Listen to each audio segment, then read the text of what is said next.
Can we have some power from you? Perhaps we should start clapping now.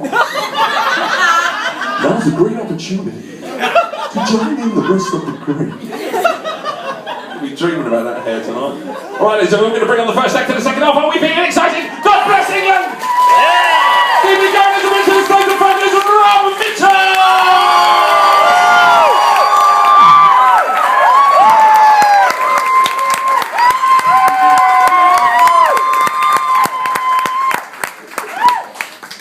Evening. Evening. It may or may not come as a shock to you lot, but I was bullied as a child. It's not a massive surprise, I was a fat kid, quite happy to admit that. Although it wasn't just that, I had massive floppy yellow hair and great big massive NHS glasses. I looked like a morbidly obese version of the Milky Bar Kid. Honestly, I'm manageable, but kids used to walk down the corridor at school, point at me and go, "The Milky Bars are in, Rob!" Which hurt because it was generally true. That wasn't the worst bit though, the worst bit was probably the names. Got called all sorts of names at school. Fat Lad, Chunky, Shamu, Augustus Gloop.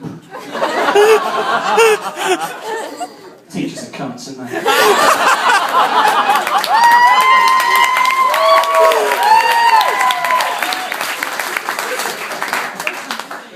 What was weirder was I am an identical twin. I've got an identical twin brother.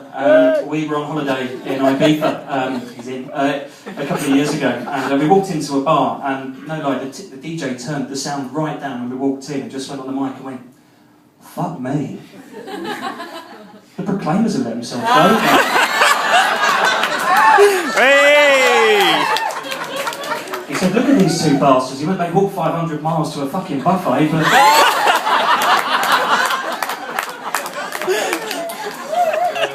Mind you, it doesn't get any easier with age. I mean, you don't tend to get a lot of lady action when you look like the love child of that bloke from Family Guy and Harold Bishop from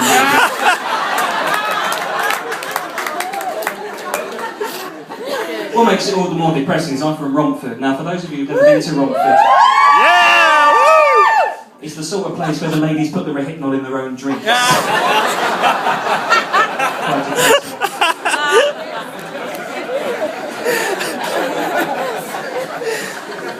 Sometimes. I'm at that age as well now where all of my mates are generally getting married, and it's quite depressing being the only single bloke left out of that lot. So I've taken it upon myself to have a go at speed dating. It's not going particularly well. Went to one the other night with a mate, and I'm not saying the standard was really low, but we renamed it Mingo Bingo.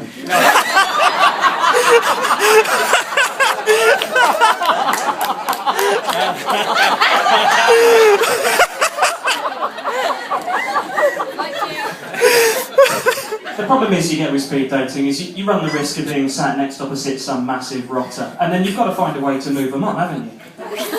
So it's always good to take in a few lines, really. Lines like, "My name's Rob and this is my probation officer. I collect eyebrows. And the voices in my head are telling me you would make a fantastic Brussels sprout for my dinner." I actually met my ex-girlfriend at a speed dating gig. It's probably why she's my ex, we were together at the time.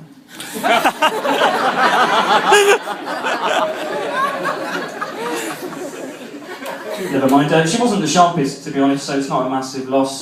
She was pretty thick. One thing me and my brother like to tell is a story, which is absolutely true, about how mum and dad never knew she was having twins. And they only found out roughly about the point where my brother was born, and then I started to emerge.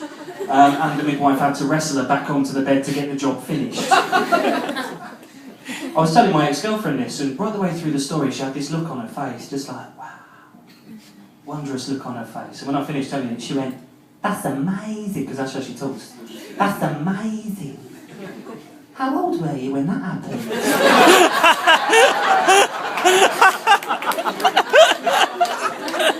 Fucking 0.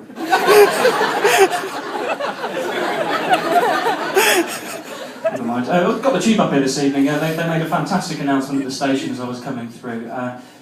Came over the tunnel and they just said, "Please remember to carry all of your personal belongings with you at all times." And it just made me think, I'm going to need a bigger fucking bag.